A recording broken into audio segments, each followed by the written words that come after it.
네, 안녕하세요. 포스코 수험생 여러분. 저는 여러분들과 언어 영역 같이 공부하게 될 강사 김지영이라고 합니다.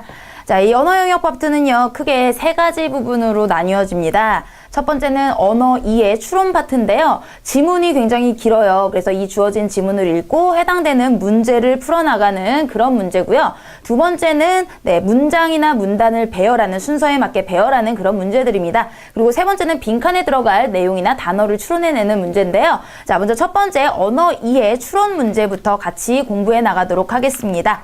자, 이렇게 문제가 길어질 경우에는요, 내가 이거 내용을 전부 다 알아야겠다라고 생각하기보다는요, 문제에 따라서 어떻게 읽어나가야 할 것인지에 초점을 맞추고 공부를 하시는 것이 좋겠습니다. 자, 그럼 문제별로 어떤 식으로 풀어나갈지 생각을 해보도록 할게요. 자, 먼저 다음 글의 내용과 일치하는 것을 고르면 이라는 내용 일치 문제예요. 자, 내용 일치 문제는 가장 꼼꼼하게 읽어야 되기도 할 뿐더러 가장 시간이 오래 걸리는 문제이기도 합니다.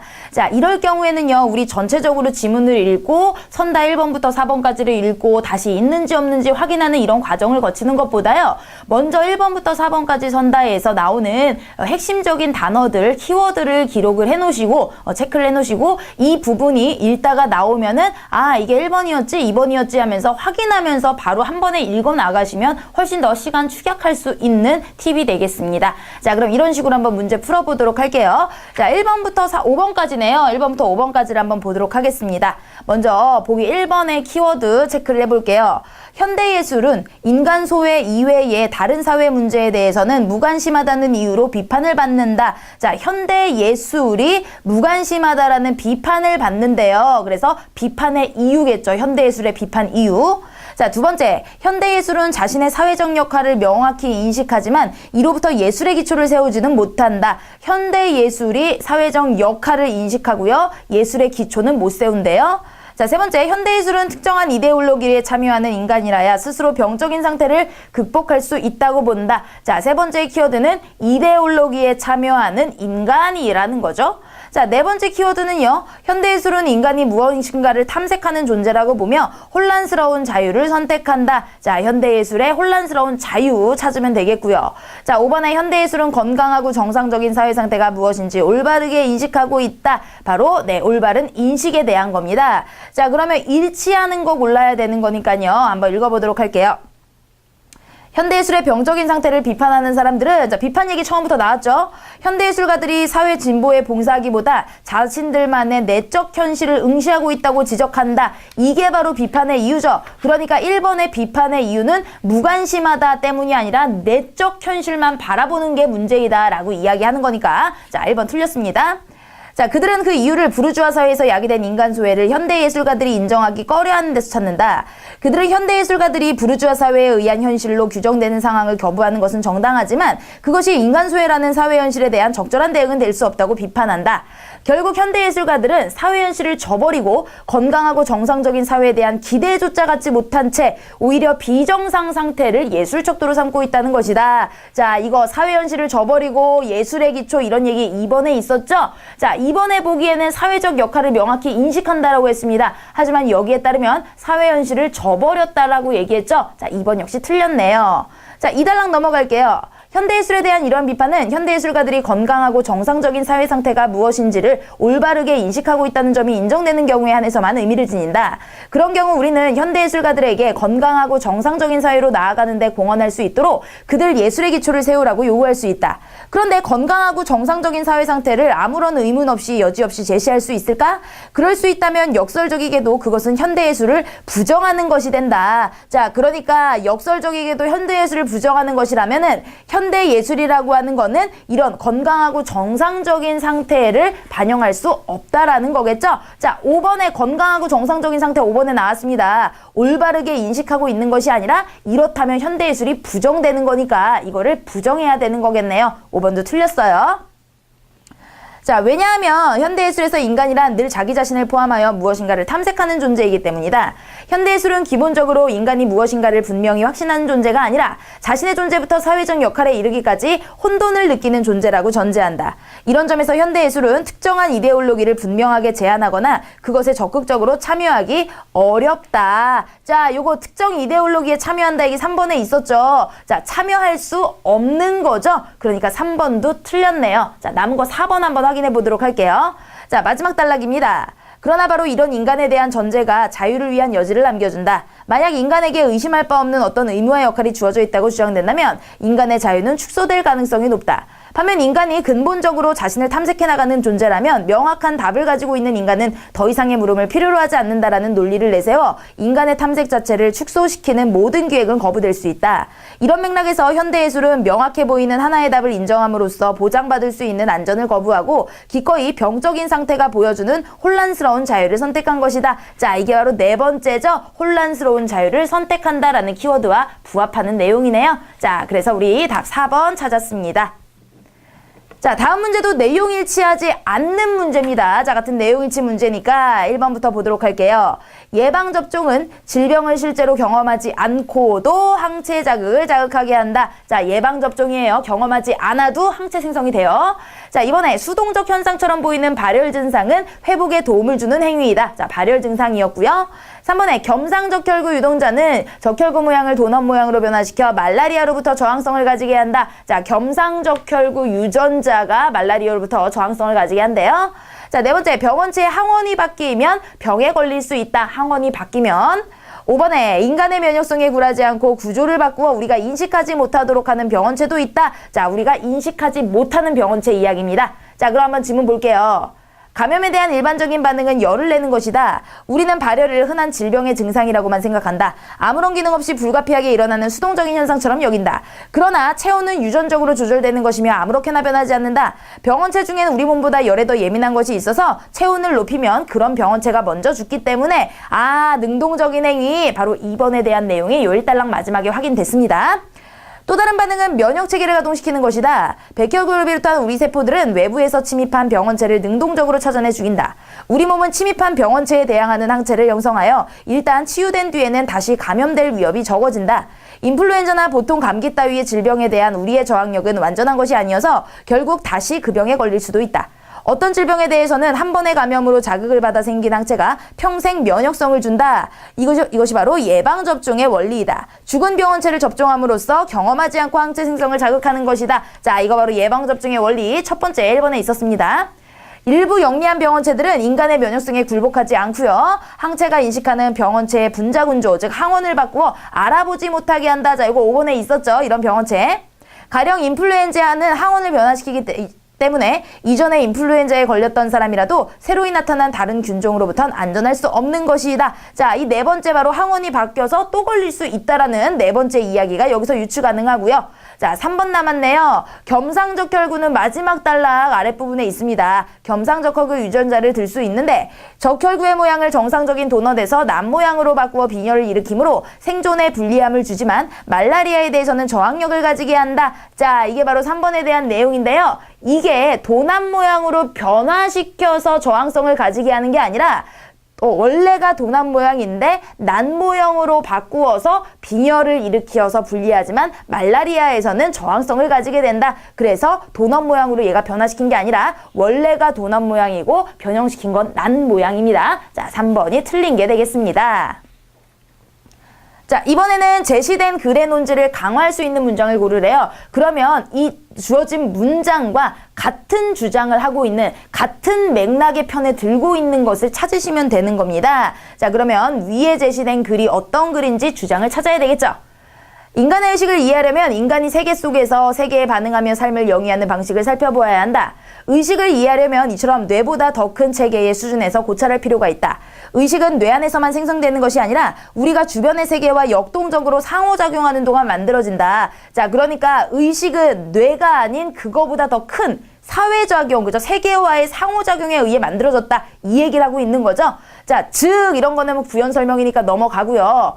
의식의 주체는 뇌가 아니다. 자, 달리 말하면 이것도 다시 부연 설명하는 겁니다. 뇌는 일부에 불과라고요. 의식이 있으려면 뇌만 가지고는 안 된다. 즉 뇌가 전부가 아니라는 겁니다. 1단락. 자, 2단락 넘어가면요. 만일 의식이 뇌 안에서 생겨나는 거라면 실험용 접시나 플라스틱 등 통에 의식을 가진 뇌를 담는 일이 최소한 원리적으로 가능해야 한다. 그러나 그것은 터무니없는 생각이다. 만약 통에 담긴 뇌가 의식을 가지고 있다면 최소한 그 통은 뇌의 대사활동에 필요한 영양을 공급하는 장치와 더불어 노폐물을 배출하는 장치를 갖추고 있을 것이다. 우리 몸이 하는 것처럼 뇌로 보내는 자극을 통제할 수 있으려면 그 통은 아주 세련되고 다양한 기능을 갖추고 있어야 한다. 이 사고 실험의 세부 사항들을 충분히 생각해 본다면 그런 통은 살아있는 몸과 비슷한 어떤 것이 되어야 한다는 사실이 분명해진다. 결국 우리는 의식의 자리가 생리적인 뇌의 범위를 넘어서까지 펼쳐져 있다는 것과 우리처럼 몸을 갖고 주변 활동과 환경과 상호작용하며 살아가는 동물에게만 의식이 있을 수 있다는 사실을 깨닫게 된다. 자, 결국이라는 결론, 바로 요게 핵심이겠죠? 즉, 의식이라고 하는 건 뇌를 넘어선 상호작용을 하며 살아가는 동물에게만 있다. 자, 이겁니다. 자, 그럼 가부터 볼게요. 뇌 영상을 통해 뇌의 각 부분이 활성화되는 양상을 관찰함으로써 어떤 종류의 인지작용이 진행되고 있는지 추정할 수 없다. 자, 이거는 뇌 영상 가지고 어떤 종류의 인지활동이 어떤 뇌에서 일어나고 있는지는 요 내용과 관련된 거는 사실 아닙니다. 그죠? 자, 나에서 통 속의 뇌에 충분한 영양이 공급되더라도 외부 세계와 정보를 교류할 수 있는 장치가 없다면 의식이 나타나지 않는다. 즉, 이 통만 가지고는, 뇌만 가지고는 의미가 없다라는 거죠. 외부와의 상호작용이 필요하다니까 나는 같은 계열이고요. 어떤 사람이 지닌 의식의 특성을 이해하려 할 때 그 사람의 신체 구조를 살피는 것은 도움이 안 된다가 아니라 그죠? 신체라고 하는 이런 거를 가지고 있는 더 큰 범위를 가져야 된다고 그랬죠? 자, 그러니까 이건 틀린 것이고요. 라의 뇌를 다른 몸에 이식하는 수술이 성공하더라도 이식된 뇌가 이전과 동일한 의식을 가지고 작동하지는 않는다. 바로 뇌만 옮겼을 때는 몸과 다른 것들은 다 바뀐 거기 때문에 동일한 의식은 아니라는 거죠. 의식 자체가 옮겨질 수는 없다라는 동일한 맥락이니까 나와 라가 체크된 3번이 답이 되겠습니다. 자, 이번엔 주제예요. 주제는요, 훨씬 더 간단하게 읽으시면 됩니다. 핵심 내용만 고르시면 되고요. 부연 설명이나 예시나 비유나 이런 것들은 건너뛰어도 무방하고요. 그 다음에 결국에 결론에서 이야기하는 주장 핵심이 무엇인지를 좀 더 파악을 하시면 되겠습니다. 자, 그럼 첫 단락 볼게요. 우리나라는 1990년대 중반부터 극히 제한된 형태의 간접 광고만 허용하는 협찬 제도를 운영해왔다. 자, 제재가 협찬 제도예요. 이 제도는 이러이러한 것이다. 뭐 이렇게 설명하고 있고요. 자, 그럼 제재는 협찬 제도고요. 2단락 넘어가면 우리나라는 협찬 제도를 그대로 유지하면서 광고주와 방송사 등의 요구에 따라 간접 광고라는 조항을 2010년부터 실시했다. 자, 그러니까 협찬에서 간접 광고까지 늘어났습니다. 자, 간접 광고의 취지는 이러이러한 것이고, 자, 그래서 이런 것 때문에 질이 떨어지고 있다고 주장했다. 간접 광고의 문제점까지 나왔어요, 이 단락에서. 자, 마지막 단락 봤더니 이처럼 시청자의 인식 속에 은연중에 파고드는 간접 광고에 적절히 대응하기 위해서는 시청자들에게 주체적 해석이 요구된다. 바로 문제점에 대한 해결책이죠. 우리 문제점이 나오고 해결책이 나오면 당연히 중요한 건 해결책이 되는 겁니다. 자, 구체적인 해결책 있나 한번 볼까요? 미디어 이론가들에 따르면 사람들은 외부 정보를 주체적으로 해석할 수 있는 자기 나름의 프레임을 가지고 있어서 미디어 콘텐츠를 수동적으로만 받아들이는 것은 아니다. 이것이 간접 광고를 분석하고 그것을 비판적으로 수용하는 미디어 교육이 필요한 이유이다. 결국에 구체적으로 미디어 교육까지 나왔네요. 결국에 간접 광고에 이런 문제점이 있으니 주체적으로 이렇게 해석해야 하고 그러기 위해 미디어 교육을 실시해야 한다. 자, 이 주제 어디 있습니까? 바로 4번에 같은 내용 연결이 되고 있죠. 자, 다음 문제도 똑같은 문제입니다. 자, 보시면 1단락입니다. 인간이 만들어낸 수학에 비해 자연은 훨씬 복잡할 수도 있고 오히려 단순할 수도 있다. 그럼에도 수학은 자연을 묘사하고 해석하는 데 가장 뛰어난 방법적 도구로서 건재함을 과시한다. 자, 수학에 뛰어난 겁니다. 자연의 해석에 대한. 이는 학문이 효용성을 발휘하는 모든 영역에서 오직 수학만이 거둘 수 있는 성과이다. 자, 수학 대단하다예요. 2단락 갔더니 인간이 만들어낸 수학 덕분에 자, 이거 역시 수학이 진보를 이루게 됐다. 자, 그리고 3단락 넘어갔더니 하지만 자, 여기서 이제 반대기가 나오죠. 수학이 이룩한 성공은 응분의 대가를 치른 후에 가능했다. 그 대가란 세계를 질량, 시간 같은 개념들로 단순히 설명하는 것이다. 이런 설명은 이런 다양한 경험을 완벽하게 반영하지 못한다. 자, 결국에 3단락에서는 우리 사회 전체를 온전히 담아내지 못한다 라고 부정적인 얘기가 나왔고요. 자, 4단락 넘어갔더니 그러나라고 다시 한번 역접이 나옵니다. 수학이 이런 한계를 가짐에도 불구하고 기대 이상의 성과를 거둔 것은 분명하다. 어떻게 이런 성과가 가능했는지 이해도 못한다는 이유로 수학을 버려야만 하겠는가? 버릴 수 없다라는 거죠. 결과적으로는 수학이 이렇게 대단하고 긍정적이다로 끝났습니다. 자, 그러면 여기서 말하고 싶은 건 뭐예요? 수학엔 요런 한계점도 있지만 어쨌든 수학은 대단하다 이거 아니겠습니까? 자, 그거랑 똑같은 거 찾아봤더니 자, 4번에 우리가 수학의 성과를 온전히 이해는 못하지만 부정할 수는 없다. 1, 2, 4단락이 전부 다 수학을 긍정하고 있는 거죠. 자, 이번에는 중심 내용으로 알맞은 문제들이에요. 중심 내용, 주제 전부 다 같은 맥락으로 문제 읽고 푸시면 되겠습니다. 자, 간단히 말해 사물을 명철하게 바라본다면 삶이란 근본적으로 고통이다. 삶의 참다운 환희의 순간은 매우 드물다. 하지만 분명한 것은 인간은 모든 욕망의 만족을 통해 언젠가 행복에 이룰 수 있다는 희망을 갖는다는 점이다. 자, 삶은 고통이지만 인간은 희망을 갖는다예요. 자, 그렇지만 이것이 우리로 하여금 살아가게 하는 동인이긴 하나 헛된 환상에 불과하다. 그러므로 자, 결론 냈네요. 인간이 해야 하는 일은 고통에서 벗어나는 일이다. 그럼 어떻게 벗어날 수 있나? 자, 결론은 고통에서 벗어나는 게 인간의 행복인데요. 어떻게? 바로 뒤에 나오는 게 이러이러한 욕망을 제거하는 것으로 충분하다. 인간이 행복하기 위해서는 고통에서 벗어나야 되고 그 방법은 욕망을 벗어나는 것이다. 자, 그 내용이 여기 핵심 중심 내용이겠죠? 자, 그러니까 욕망을 억제해야 행복에 이를 수 있다라는 내용을 가지고 있는 4번이 바로 중심 내용으로 고를 수 있겠네요. 자, 다음 문제는 랑케입니다. 오로지 실체했던 사실만 기술하려고 했던 사람이죠. 사료에 대한 비판적 검증을 통해서 역사적 사실만을 가려내려고 했고 모든 저작에는 역사적 객관성을 향한 의지와 동력이 엿보인다. 자, 계속 끝까지 얘는 객관적인 역사를 정립하려고 노력한 랑케에 대한 이야기입니다. 객관적이고 오로지 사실만 하려고 했던 랑케의 이야기니까요. 자, 랑케가 사실만 무조건 객관적인 것만 이런 얘기. 3번에 사실 확정을 위해 노력한 실증주의. 자, 이것도 바로 객관적인 역사학자 랑케의 학문적 태도가 중심 내용이 될 수 있겠네요.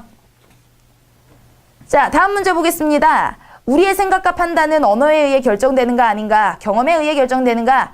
즉 언어 결정론이 옳은가? 경험 결정론이 옳은가? 자, 이렇게 질문 제기를 해놓고 언어 결정론자들은 자, 첫 번째 언어가 나왔고 그럼 다음에 그 경험 결정론이 나온다는 거예요. 자, 먼저 언어 결정론자들은 우리의 생각과 판단이 언어를 반영하고 있고 실제로 언어에 의해 결정된다고 주장한다. 자, 이게 언어 결정론자들의 주장입니다. 자, 뒤에 에스키모인들 이거는 예시예요. 예시는 안 읽어도 돼요. 중심 내용이 아니니까요. 자, 2단락 넘어가면요. 자, 정말 그럴까? 모든 색은 이러이러한데 즉 위에 앞부분에 나왔던 걸 받아서 설명하니까 넘어가고요. 자, 따라서 우리의 생각과 판단은 언어가 아닌 경험에 의해 결정된다고 보는 것이 옳다. 언어 결정론자들의 주장과 달리 다양한 언어적 표현은 다양한 경험에서 비롯된 것이라고 보는 것이 옳다. 자, 결국에 1단락에서 언어 결정론자들, 그 다음에 그의 예시, 그 다음에 이 예시에 대해서 2단락에서 받아서 설명을 하고 결국에 그렇지 않다. 언어가 아닌 경험에 의한 것이다. 바로 경험이 중요하다라고 이야기하고 있으니까요. 자, 그러니까 언어 결정론자들의 얘기는 틀렸고 경험론자들의 이야기, 경험 결정론자들의 이야기가 옳다에 손을 들어주고 있는 거잖아요. 자, 그 내용 어디 있는지 봤더니 5번에 언어 결정론자들의 의견과 달리 인간의 사고는 경험에 의한 영향을 받는다. 네, 2단락 마지막 그 내용 이렇게 정리하고 있습니다. 자, 이번엔 추론 문제예요. 추론할 때 옳지 않은 거. 자, 이거 역시 내용일치 문제와 비슷하지만 조금 더 한 발짝 나아가서 깊이 있게 생각을 해봐야 되는 문제가 되겠습니다. 자, 그러면 요거 읽어보면서 진행을 할게요. 경제위기가 여성 노동에 미치는 영향에 관한 연구에서 나타나는 입장은 크게 세 가지이다. 첫째는 안전판 가설, 둘째는 대체 가설, 마지막으론 분절 가설. 자, 이런 이 세 가지 가설은 문제에 나오면 그때 찾아보자고요. 자, 이렇게 분절 가설은 이러이러하다고 남성 노동과 무관하다고 주장한다. 까지가 세 가지 가설 이야기예요. 자, 그런데 이야기가 바뀌어요. 서구의 7, 80년대 경기 침체가 여성 노동 변화에 대한 경험적 연구에 따르면 실제 연구를 했습니다. 이 기간에도 여성 고용은 전반적으로 증가했으며 불황의 초기 국면에선 여성 노동이 감소하지만 불황이 심화돼감에 따라 여성 고용은 오히려 증가하는 경향을 보였대요. 즉 실질적으로 가설과 달랐다라는 겁니다. 자, 또한 경제위기 자체보다는 산업별, 규모별, 직업별 구조적 변동이 여성 노동에 더 큰 영향을 미치는 것으로 나타났다. 이것은 세 가지 가설이 경기의 국면과 산업 부분에 따라 차별적으로 설명력을 갖는다는 의미한다. 즉 앞에서 나왔던 세 가지 가설이 다 다르구나. 다른 현상들이 나올 수 있겠구나. 이거네요. 자, 그럼 1번 볼게요. 노동시장에서 여성 노동은 남성 노동과 상호작용하며 존재한다. 자, 이거 같은 경우에는 우리 그런데 뒤에 앞부분에는 여성노동과 남성노동 서로 무관하다고 주장했다라고 얘기했는데 실질적으로 네, 확인을 해봤더니 그러지 않더라라고 경험적 가설을 이야기하고 있죠. 그 가설에 대해서 경험론적 연구를 이야기하고 있죠. 자, 그러니까 1번은 네, 추론 가능하고요. 자, 이번에 추측의 산물인 가설은 경험 자료를 근거로 기각되거나 채택된다. 즉, 앞에서 가설을 세웠지만 그게 경험적으로 확인했을 때 될 수도 있고 그렇지 않을 수도 있다. 바로 뒷부분에서 나오는 내용이니까 이거 역시 추론 가능하고요. 자, 3번에 경기 변동과 상관없이 여성의 경제활동 참여는 지속적으로 증가하고 있다. 자, 뒷부분의 연구에 따르면 그 뒷부분에 보시면은요. 불황의 초기 국면에는 여성 고용이 감소하지만 불황이 심화됨에 따라 여성 고용이 오히려 증가하는 경향을 보였다. 감소할 수도 있고 증가할 수도 있어요. 근데 여기서는 지속적으로 증가하고 있다라고 했으니까 3번이 틀린 내용이 되는 거겠죠. 자, 4번 확인해 보면요. 복잡한 사회 상황을 특정 입장에서 명료하게 해명하기는 어렵다. 그게 바로 마지막이죠. 이렇게 다른 차별적으로 설명력을 갖는다는 게 무조건은 없다. 특정적으로 다르게 설명될 수도 있다라는 얘기고요. 자, 5번 역시요. 산업별, 직업별 구조적 변동에 영향을 받는다. 바로 아래서 세 번째 줄에 더 큰 영향을 미친다라고 똑같이 나와 있습니다. 자, 다음 문제도 유추 문제입니다. 지난 300만 년 동안 인간의 뇌는 3배나 커져서 고등한 존재가 됐지만 골반은 오히려 좁아졌다. 자, 현상이고요. 인간은 직립보행을 하게 되며 다리 사이가 좁아지고 골반도 따라 좁아진 것이다. 이 때문에 출산 자체가 지극히 위험하고 힘들어지게 되었다. 커진 두뇌, 좁아진 골반이라는 문제는 미수가 출산 전략으로 풀었다. 자, 우리 조상들이 직립보행에 따라서 골반과 다리가 이 사이가 좁아졌기 때문에 미수가를 출산하게 되었다라는 이런 이야기였고요. 보통 포유류는 뇌가 성체의 뇌 용적의 45% 됐을 때 나옵니다. 하지만 인간은 25%일 때 나오는 게 바로 미수가 전략이죠. 미수가라는 거. 자, 그래서 이 단락은 그 미수가 출산 전략의 구체적인 그 모습을 보여주는 거고요. 자, 3단락 넘어갈게요. 원시시대의 태아에게 인큐베이터 노릇을 한 것은 부모의 강한 결속과 보살핌이었다. 진화인류학자들은 미수가를 키우면서 난교 습성이 일부일체제로 바뀌었다고 본다. 가정을 이뤄 자녀를 잘 돌보는 종족만 살아남았고 그래서 자손을 남긴 것이다. 포유류 가운데 일부 이처제인 것은 3에서 5%에 불과한답니다. 소가 말 같은 대부분의 포유류는 새끼는 태어나자마자 걸어다녀서 굳이 일부 일처제가 필요가 없고요. 자, 자식에게 가장 공을 들이는 동물인 새는 90%가 일부 일처제라는 걸 예를 들어 설명을 하죠. 일부 일처제 동물 암컷은 배란 은폐가 특징이기 때문에 언제가 배란기인지 숨겨서 언제나 성교가 가능해 발전기가 아닐 때도 가능해야 되는 뭐 이런 것들이 일부 일처제에 도움이 되었다는 것을 분명하다라고 연결을 했습니다. 자, 1번 보시면은요. 인류의 경우 일부 일처제는 종족 보존에 기여했다. 이게 바로 3단락에 그죠? 이런 미수가를 키우게 되면서 일부 일처제로 바뀌었고 잘 돌보는 종족만이 자손을 남길 수 있었다 나왔으니까 가능한 얘기죠. 자, 2번 보시면 직립보행, 뇌 용적의 증가, 미수가 출산 등으로 즉 1단락, 2단락, 3단락의 연결고리를 보시면 요런 순서로 일부 일처제가 되었구나 알 수 있는 거고요.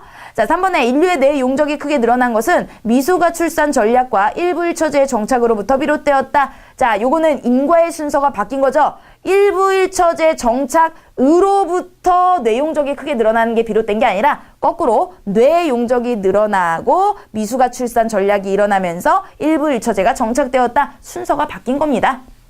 자, 3번이 틀렸고요. 자, 4번 확인해 보시면 인류에게 난교 습성이 지속되었다면은 인큐베이터 역할을 하기 힘들었을 것이다. 바로 3단락에 이거를 거꾸로 이야기한 유추 가능하겠죠? 자, 5번에 암컷의 배란 은폐 이거는 맨 마지막 단락에 있었죠? 이거 역시 도움을 준 내용이라고 나와 있었습니다. 자, 이번에 유추할 수 있는 거 한번 골라보도록 할게요. 그럼 이 전체 내용을 가지고요. 가장 핵심적인 중심 내용이 무엇이냐 생각을 해보도록 할게요. 2007년부터 시작돼 역사상 유례 없는 전 세계의 동시불황을 촉발시킨 금융위기로 신자유주의의 권위는 흔들리기 시작했고 향후 하나의 사조로 신자유주의는 더 이상 주류적 지위를 유지하지 못하고 퇴조해갈 것이 확실하다. 자, 신자유주의 무너졌습니다. 경제정책으로 신자유주의 역시 지지를 받기 어려울 것이다. 자, 1단락 똑같은 얘기 신자유주의 무너졌다고요. 자, 두 번째, 세계 각국은 금융위기로부터 탈출과 함께 조속한 경기회복을 위한 대책을 강구하도록 총력을 기울일 것이다. 자, 그 해결 방안을 나라별로 하는 겁니다. 이 과정에서 기존의 경제 시스템을 각국의 실정에 부합하도록 전환하기 위해 다양한 모색도 활발해질 것으로 보이고 국가별로 내부 시스템 전환을 위한 모색이 방향을 잡아감에 따라 새로운 국제경제 질서에 대한 논의도 동시에 진행될 것이다. 자, 바뀌어가는 이 나라별로 어떻게 회복을 할 것인지에 대한 강구 방안입니다.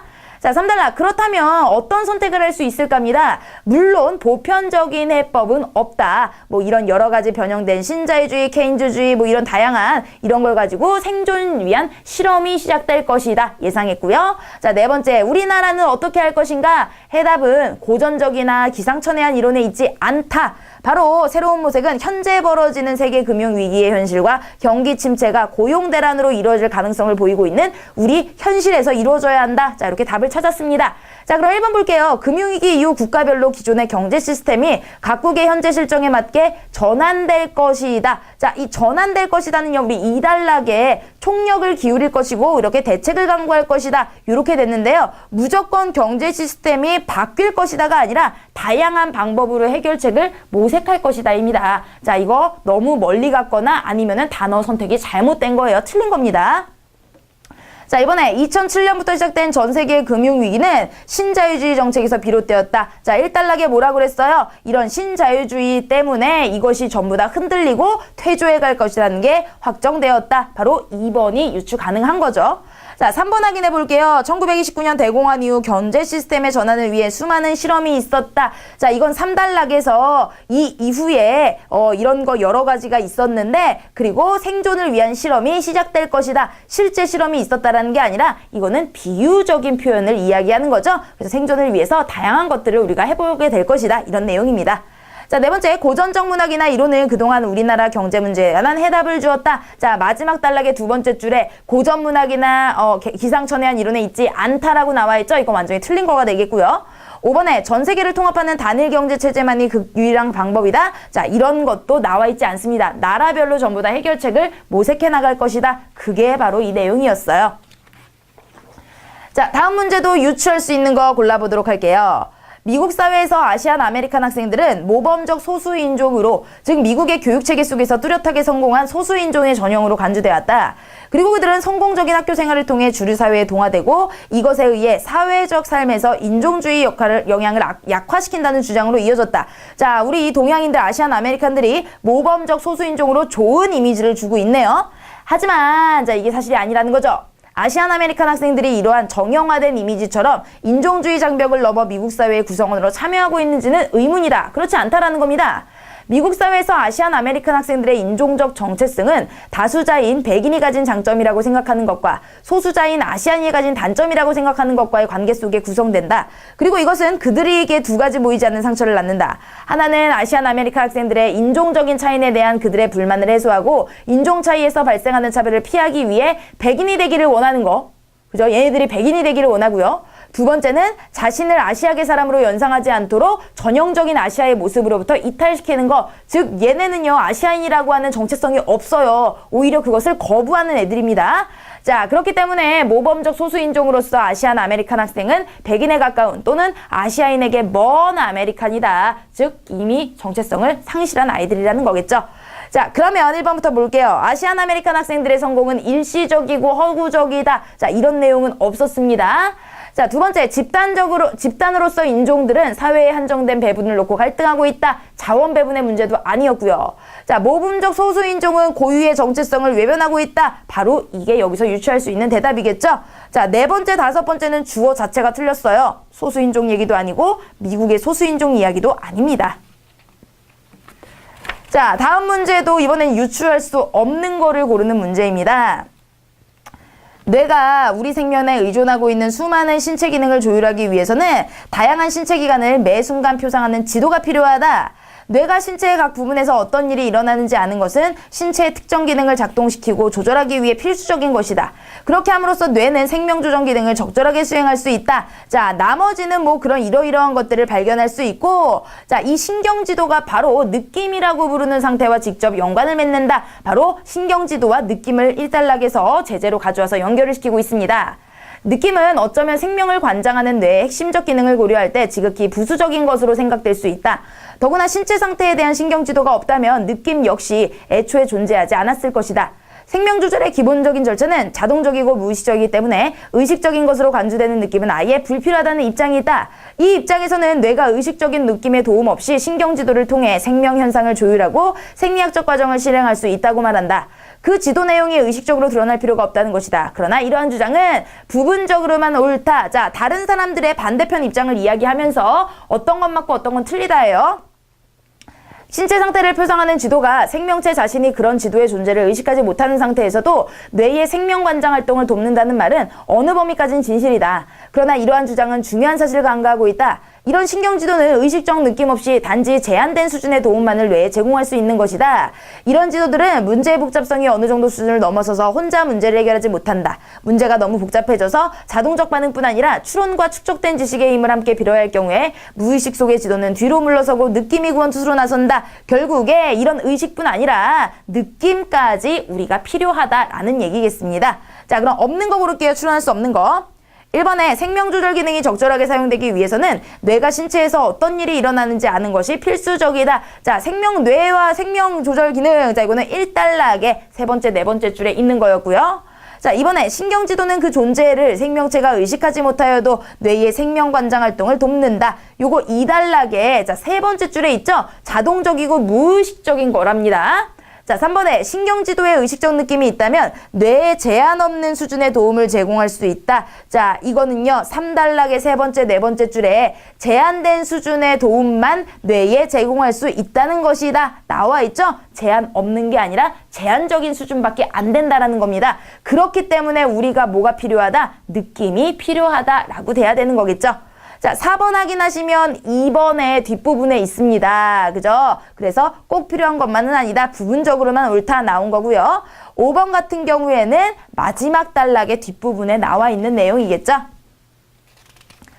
자, 다음 문제도 추론할 수 없는 거네요. 한 마리 개미가 모래를 기어가고 있다. 개미가 기어가겠다면서 자, 이순신 장군의 모습과 유사한 그림이 됐대요. 자, 그럼 개미가 이순신 장군을 그렸느냐? 살펴봤더니 자, 1단락 마지막에 뭐라고 그랬냐면 이 선 자체는 어떠한 것도 표상하지 않는다. 단순히 유사하다고 해서 그것이 이순신 장군을 표상하는 거나 지시한다고 할 수 없다. 아니다라고 얘기를 했어요. 자, 반대로 어떤 것이 이순신 장군을 표상하거나 지시한다고 해도 반드시 모양이 유사하다고 할 수도 없다라고 이야기하는 거고요. 자, 3단락 넘어가면 개미가 그린 선이 이순신 장군의 모습이 아니라 이순신 장군이란 글자 모양이라고 해도 우연일 뿐입니다. 표상할 수 없다라는 거죠. 자, 그러면 뭐가 필요한 것이냐? 바로 마지막 문장에 있습니다. 그 사람은 이순신 장군의 모습을 생각할 수 있고 그를 지시하려는 의도를 가졌을 것이기 때문이다. 바로 이 생각, 의도가 중요하다라는 얘기겠죠. 자, 그럼 1번 보시면 이름을 표현하기 위해 이름이 어떤 것을 표상하기 위해 의도는 필요 조건이다. 맨 마지막에 있었잖아요. 그죠? 의도는 꼭 필요합니다. 어떤 것을 표상하기 위해 유사성은 충분 조건이 아니다. 바로 우리 1단락에 유사하게 이순신 모양을 그렸다 하더라도 이거는 표상이 아니다. 나온 거겠죠? 자, 3번에 이순신 장군을 그리고자 그린 그림이라도 닮지 않았다면 표상하는 그림이라고 볼 수 없다. 우리 2단락에 뭐라고 그랬죠? 반드시 그 모습과 비슷할 필요는 없다. 글자가 이순신 장군과 모양이 똑같진 않잖아요. 자, 그러니까 이거는 틀린 내용이 되겠네요. 자, 4번 확인해 보시면 이름이 어떤 대상을 표상하기 위해서는 사용한 사람이 그 대상에 대해 생각할 수 있는 능력이 있어야 한다. 자, 요거는 맨 마지막에 활자한 사람이 있고 의도를 가졌다. 이런 의도 얘기가 바로 생각이겠죠. 자, 5번 역시 나는 꽃을 그린 것이 아니다. 왜요? 의도가 없었기 때문이죠. 그러니까 나머진 다 유추 가능하고 3번만 틀린 게 되겠네요.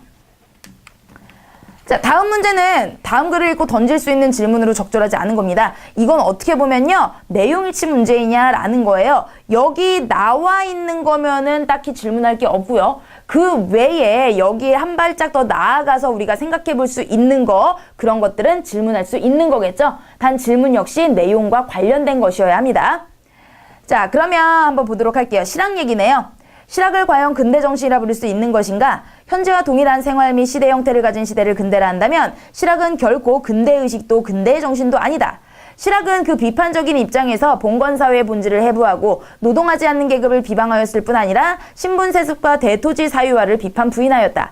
그러나 그 비판의 기조는 유교에서 말하는 중국 고대의 이상적인 태평시대인 당우 3대에 속하는 것이었으며 비판의 입장도 역사적 한계를 넘어설 만큼 질적으로 다르지 않았다. 자, 그러니까 실학이 별로 다르지 않으다. 별로 근대 정신이 아니다. 기존의 것에서 벗어나지 못했다. 라고 제시를 하고 있어요.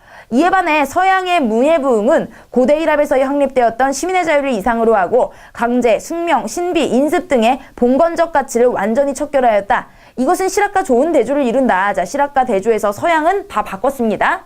실학은 봉건사회의 현상에 대한 회의와 반항이긴 하였다. 그러나 실학은 여전히 유교를 근저로 하는 봉건사회 규범에서 생겨난 산물이었기에 사실상 보수적 행동으로 이를 따랐던 것이다.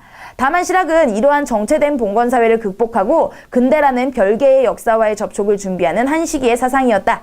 실학은 근대 정신의 태반의 역할을 담당했던 것이다. 마지막에 의까지 나왔습니다. 자, 그럼 던질 수 있는 질문으로 적절하지 않은 거래요. 실학이 근대사회의 성립에 끼친 영향은 전혀 없는가? 자, 근대사회에 끼친 영향은 마지막 단락에 나왔죠. 나왔는데 뭐하러 질문을 합니까? 그죠? 관련이 없습니다.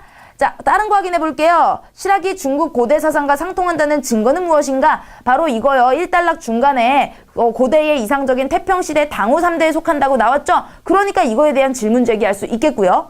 자, 3번에 서양의 문예부흥이 봉건적 가치를 완전히 척결했는가? 자, 이것도 1단락 중간에 서양의 문예부흥은 완전히 척결하였다 나와 있었죠? 과연 그랬는지 질문 제기할 수 있고요. 네 번째 역시 동양 서양의 봉건 사회를 바라보는 관점의 차이는 없는가? 서양과 동양 지금 1단락에서 비교 분석하고 있는데 네, 차이점 생각해 볼 수 있겠고요. 근대에 대한 개념과 기준은 첫 번째 나와 있었죠. 그래서 현재와 동일한 생활 및 시대 형태를 가진 시대를 근대라 한다면 실학은 근대 정신이 아니다라고요. 이 기준이 정확하냐라고 문제 제기할 수 있다라는 겁니다.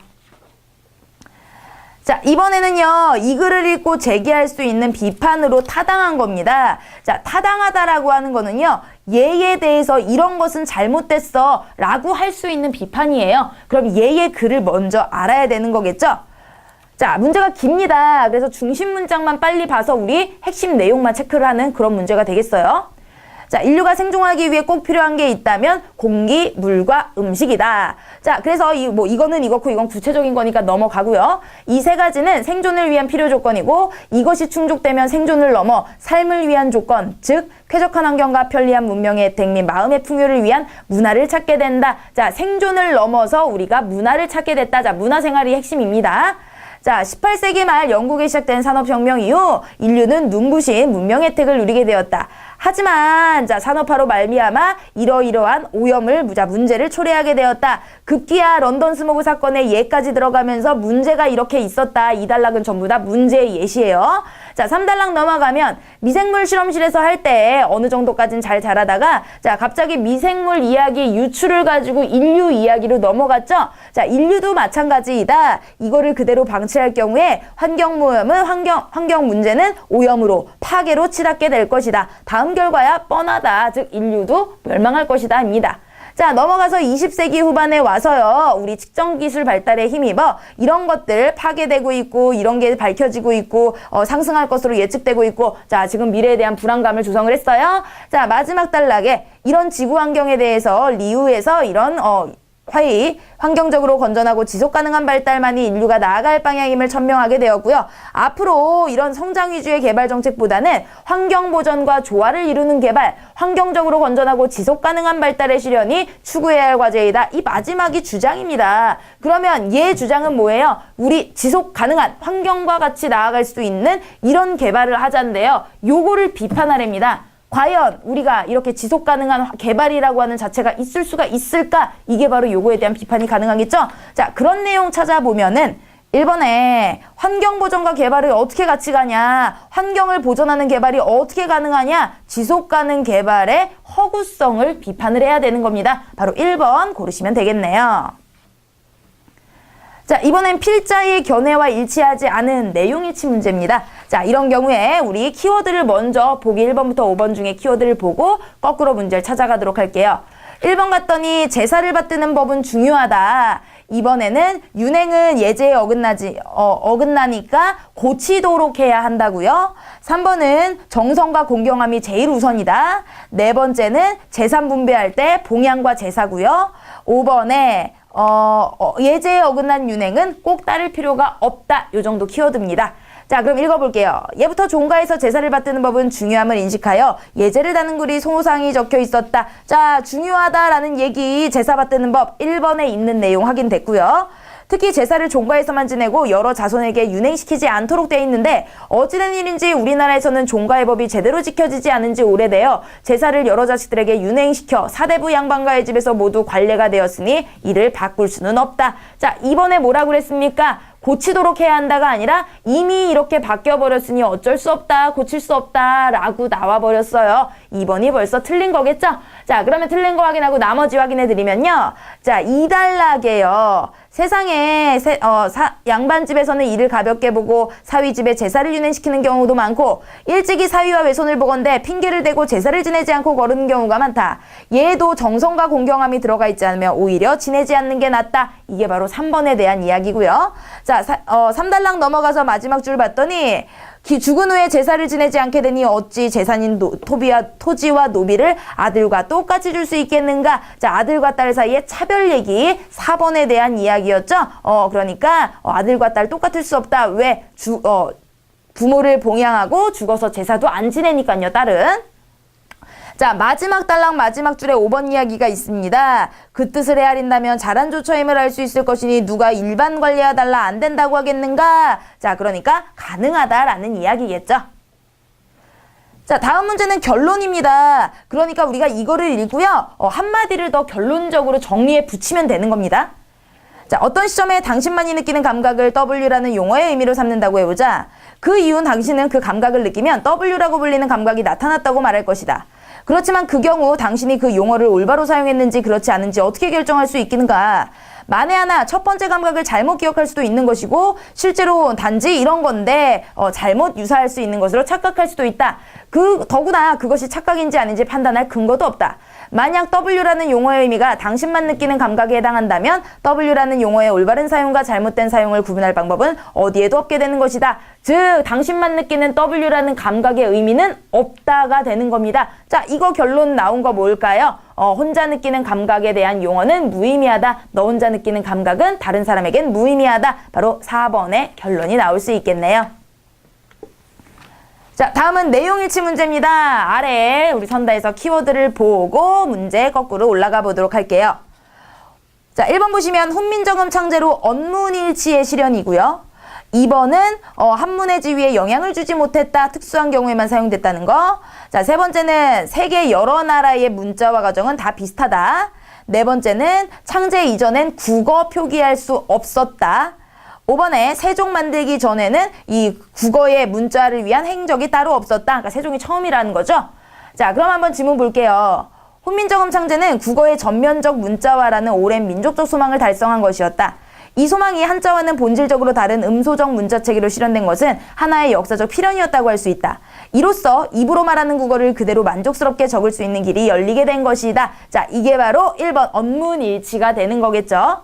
자, 2번 보시면 2단락. 훈민정음에 관련된 기록은 한결같이 세종의 친제를 말하고 있다. 이것은 을에 있을 수 있는 과장된 표현으로 돌리기 쉽다. 그러나 세종 25년 12월 이후 훈민정음에 관계한 유신들의 행적을 조사해보면 그 이전에 훈민정음에 관련된 일을 했음직한 일은 없는 것 같으니 훈민정음은 세종의 개인적 업적이었구나. 자, 그러니까 5번 얘기겠죠? 세종대왕이 만들기 이전에는 이런 특별한 행적이 없었다라는 거.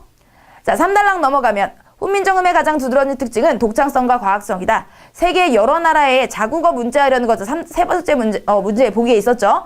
이미 존재하는 문자 체계를 채택해 다소 손질함으로써 달성되는 게 보통이다. 자, 다 그랬대요. 3번에 있는 여러 나라의 자국어 문자 가정은 비슷하다. 맞는 얘기겠죠?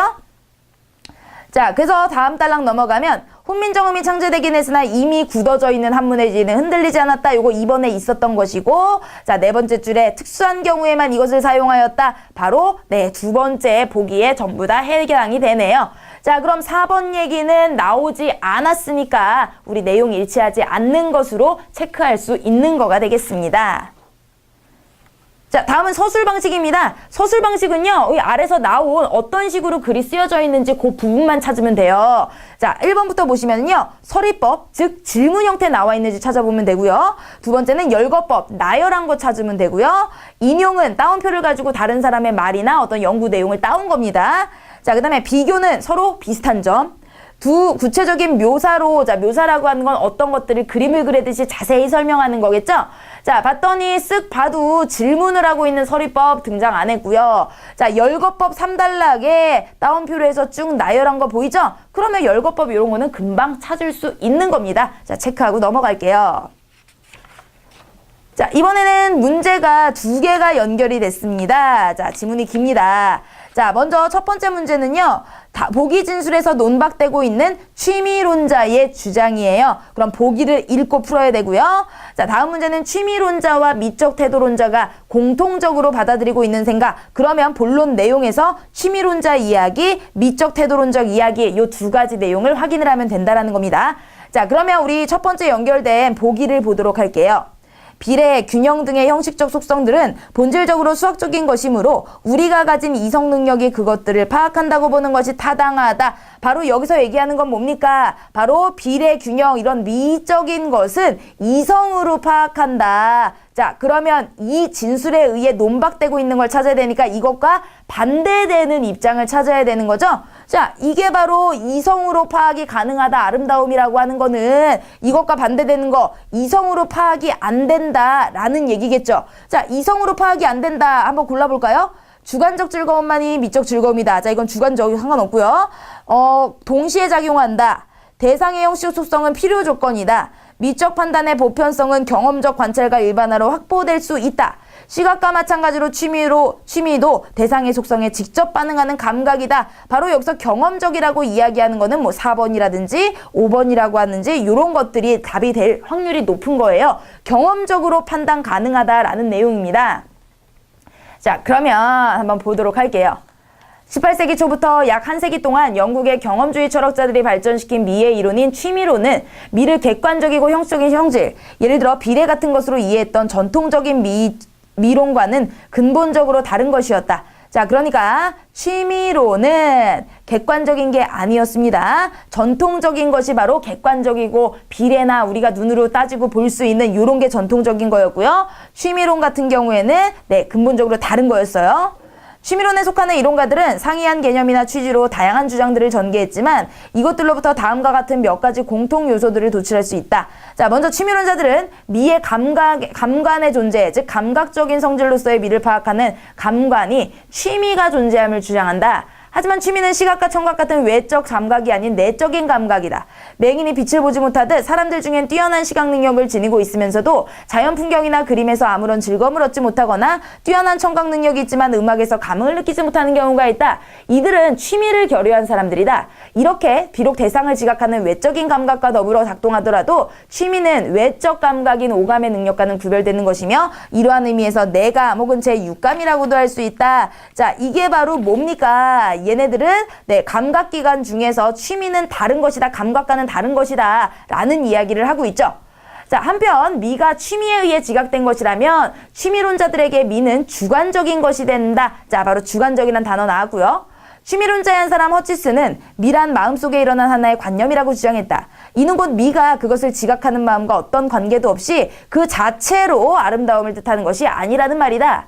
미의 관념이란 대상의 어떠한 특수한 성질을 지각할 때 그 지각으로부터 환기되는 특수한 즐거움을 뜻한다고 이해할 수 있다. 자, 나머지는 뭐 그 명명에 된 거 예시니까요. 그거 넘어갈게요. 자, 3단락 넘어가시면 하지만 주관적 즐거움이 다소 미일 수는 없다. 왜냐하면 그러한 즐거움 중에는 우리의 식욕이나 성욕 혹은 소유욕이나 지배욕 등으로 인한 즐거움이 있을 수 있기 때문이다. 이에 대해 취미로는 무관심성이라는 새로운 기준이 나옵니다. 이해관계에서 벗어나 얻을 수 있는 즐거움, 그게 무관심성이고요. 자, 마지막으로 취미로는 무관심성을 느끼게 하는 대상들의 성질들을 경험적으로 관찰하기 시작했다. 이는 우리의 취미 능력에 반응하여 특수한 즐거움을 환기시키는 대상들의 공통적인 성질을 찾아내어 미적 판단의 보편적 기준을 확보함으로써 소위 취미론의 공식을 완성하려는 시도였다. 그 결과 제시된 것이 다양성 속의 통일성, 비례 같은 것이었다. 그러나 예견할 수 있는 일이듯 이 성질들의 목록은 확정될 수 없는 것이다. 어떤 대상을 아름답다고 판단하는 근거가 궁극적으로 주관적 즐거움에 있다면 그렇게 판단된 대상들을 경험적으로 관찰하여 도출된 대상의 특수한 성질이라는 기준은 기껏해야 개연성을 가질 뿐 보편적인 확실성을 가질 수는 없기 때문이다. 요컨대 취미론을 따르는 한 미적 판단의 객관성과 보편성에 대한 기대는 헛된 것이 된다. 자, 그래서 결국에 헛되다라는 거고요. 취미론의 기본 정신은 미적 태도론으로 개성되는데, 자, 여기 미적 태도론은 이제 처음 나왔네요. 여기서는 미적 판단의 객관성과 같은 문제는 대두되지 않는다. 취미론보다 훨씬 간단한 구조를 가진 미적 태도론에서는 특수한 감각기관으로서 취미나 취미에 반응을 일으키는 특수한 대상 같은 요소들이 미를 정의하기 위해 필요한 것이 아니기 때문이다. 그러니까 객관성 같은 거는 필요 없다라는 거죠. 이 미적 태도론자 역시요. 자, 그럼 연결된 두 번째 문제를 보시면 취미론자들도 주관적인 테이스트, 취향이 중요하다라고, 취미가 중요하다라고 이야기했고, 바로 이 미적 태도론에 해당되는 사람들도 객관성 같은 문제는 필요 없다라는 거니까 둘 다 공통적으로 받아들이는 건 객관성은 필요가 없다라는 겁니다. 자, 객관적이지 않다라는 얘기를 바꿔서 4번에 주관적 즐거움이다 라고 이야기하죠. 객관의 반대가 주관이잖아요. 객관이 필요 없다면 주관적인 것이다 라고 4번 고를 수 있겠습니다. 자, 그러면 우리 논박되고 있는 취미론자의 주장을 봤더니요. 이런 아름다움이라고 하는 게 이성적으로 파악하는 것이 타당하다인데, 자, 이것과 반대되는 취미론자의 주장, 바로 취미론자들은 경험적으로 파악 가능하다라고 이야기하는 거죠. 자, 이 경험적이라고 하는 게 바로 우리가 감각기관이 느끼고 받아들이고 하는 것이겠죠. 자, 그것과 관련된 얘기 어디냐? 5번에 대상의 속성에 직접 반응하는 감각기관이다 라고 이야기를 했습니다. 그렇기 때문에 5번이 되는 거예요. 자, 다음 문제에도 두 문제가 연결이 되네요. 주제와 알 수 있는 내용 되겠습니다. 자, 주제도 알 수 있는 내용도 전체적으로 중심 내용 찾아가면서 읽으면 되겠죠. 자, 현대인은 타인의 고통을 주로 뉴스나 영화 등의 매체를 통해 경험한다. 타인의 고통을 직접 대면하는 경우와 비교할 때 그와 같은 간접 경험으로부터의 연민을 갖기는 쉽지 않다. 더구나 현대사회는 사적 영역을 침범하지 않도록 주문한다. 이런 존중의 문화는 타인의 고통에 대한 지나친 무관심으로 변질될 수 있다. 그래서인지 현대사회는 소박한 연민조차 느끼지 못하는 불감증 환자들의 안락하지만 황량한 요양소가 돼가고 있는 듯하다. 결국에 타인에게 연민 갖기 쉽지 않고요. 고통에 대해서 무관심하다가 됐습니다. 자, 이 단락에서 연민에 대한 정의는 사회마다 다르지만 학자들에 따르면 자, 두 가지 조건이래요. 첫 번째는 우연히 닥친 비극, 다음으로는 언제든 나를 엄습할 수 있다는 거. 자, 나머지는 그거에 대한 부연 설명이니까 3단락 넘어가고요. 그러나 현대사회에서 연민은 생길 수 있으며 연민의 가치 또한 커질 수 있다. 자, 입장을 바꿔서 가능하다라는 이야기하고 있죠. 자, 그러면서 3단락 마지막에요. 이런 연민의 필요성을 이야기하고 있습니다. 연민이 어느 때보다 절실하고 그만큼 가치가 높다는 거. 자, 그거를요 4단락에서 진정한 연민은 대부분 연대로 나아간다. 자, 사회적 연대로까지 확장을 시켰습니다. 자, 그러면서 마지막에 이렇게 동정도 가치 있는 연민이다. 그러나 진정한 연민은 벽을 무너뜨리며 연대하는 것이다. 라고 확장을 하고 있죠. 자, 그러면 알 수 있는 내용입니다. 타인의 고통에 대한 간접 경험도 직접 경험과 같은 연민을 느끼게 한다. 우리 자 1단락의 간접 경험으로부터 연민을 갖기는 쉽지 않다라고 두 번째 줄에 나와 있으니까 1번 틀렸고요. 동정으로 끝나는 연민은 가치가 없다. 마지막 단락에 아래서 두 번째 줄 동정도 가치 있는 연민이다 나와 있죠. 현대인은 타인의 고통에 무관심한 경향이 있다. 이거 바로 첫 단락의 세 번째, 네 번째 줄에 있는 내용이니까 3번이 맞는 얘기고요. 자, 네 번째, 현대사회에선 연민의 필요성이 사라지고 있다? 아니죠. 3단락에 어느 때보다 절실하고 가치가 높다라고 이야기 나왔고요. 자, 5번 역시 정의는 정세계적으로 공통적이다. 3단락 첫 줄에 두 번째 단락 첫 줄에 연민에 대한 정의는 시대, 문화, 지역에 따라 가지각색이다라고 나와 있죠. 자, 내용일치 문제처럼 푸시면 되겠고요. 결국에 주제는 뭡니까? 마지막에 나온 핵심, 연민이 어떻게 돼야 된다? 연대로 확장되어야 한다라는 내용, 바로 2번 고르시면 되겠네요. 자, 다음 문제도 두 문제 같이 연결된 문제입니다. 하나는 내용일치 문제고요. 하나는 중심 내용이니까 자, 내용일치 문제 풀면서 중심 내용 따라 풀면 되겠습니다. 자, 그러면 1번부터 5번까지 한번 키워드를 볼게요. 한 공동체에 존재하는 다양한 토착 언어의 사용은 결속력을 가져온다. 자, 토착 언어가 결속력을 가져오는 거. 두 번째, 한 집단의 언어가 소멸하는 건 새 문화의 도래. 자, 소멸이 새 문화. 세 번째, 토착으로 된 교육 자료요. 소멸받는 데 일조하고요. 네 번째, 소멸 가능성은 인구수와 관련 있는 거, 인구수. 다섯 번째, 부활할 수 없다. 요 정도가 되겠습니다. 자, 그럼 지문 볼게요. 언어는 배우는 아이들이 있어야 지속된다. 그러므로 성인들만 사용하는 언어가 있으면 언어의 운명은 어느 정도 정해진 셈이다.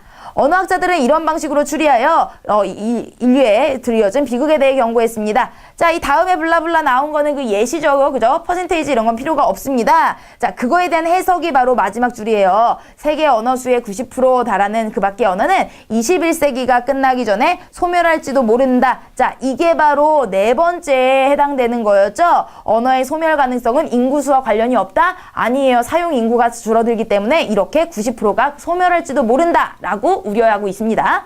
자, 이달라 언어가 대규모로 소멸하는 원인은 중첩적이다. 토착 언어 사용자들의 거주지가 파괴되고 종종 말살과 동화 교육이 이루어지고 사용 인구가 감소하는 것 외에 자, 전자매체가 확산되는 것도 원인으로 이야기했습니다. 자, 물론 소멸을 강요하는 사회정치적 움직임을 중단시키는 한편 토착어로 된 교육자료나 문학작품 이런 것들을 개발함으로 막을 수 있다. 자, 토착어로 된 교육자료 우리 3번에서 나와 있었어요. 바로 요게 내용 일치하는 거였죠? 자, 3번 체크하시고 나머지 확인해 볼게요. 자, 이단락의 마지막 문장 보시면은요. 의지만 있다면 부활시킬 수도 있다. 우리 5번에 부활시킬 수 없다고 그랬으니까 요거 틀렸다라고 알 수 있고요. 자, 3단락 넘어가면요. 합리적으로 보자면 모든 언어를 보존할 수 없는 것처럼 보일 수도 있는데 자, 그럼에도 불구하고 마지막 줄에 전 세계 언어의 50% 이상이 빈사 상태라면 그저 바라볼 수만은 없다. 이러면서 마지막 단락에 왜 관심을 가져야 하나? 언어적 다양성은 인류가 지닌 언어 능력의 범위를 보여주기 때문이라고 이야기하죠.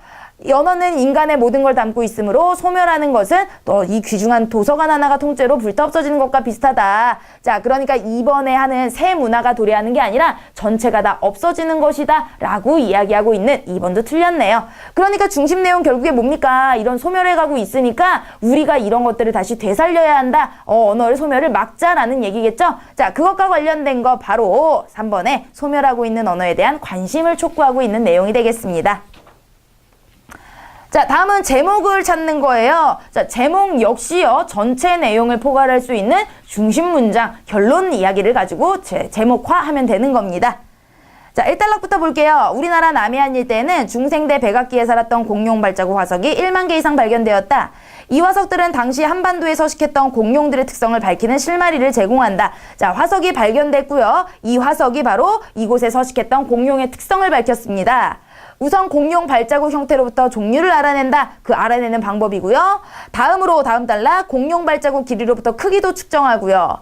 또한 보폭거리로 보행 상태를 추정하는 기준도 되죠. 자, 그러면 나머지 2, 3, 4단락은 1단락에서 알아낸 것에 불과해요. 즉 이런 한반도의 공룡 화석을 통해서 우리가 알아낸 것들 바로 1번에 공룡 발자국 화석 연구와 그 의미들이 2, 3, 4단락에 나온 게 되겠죠.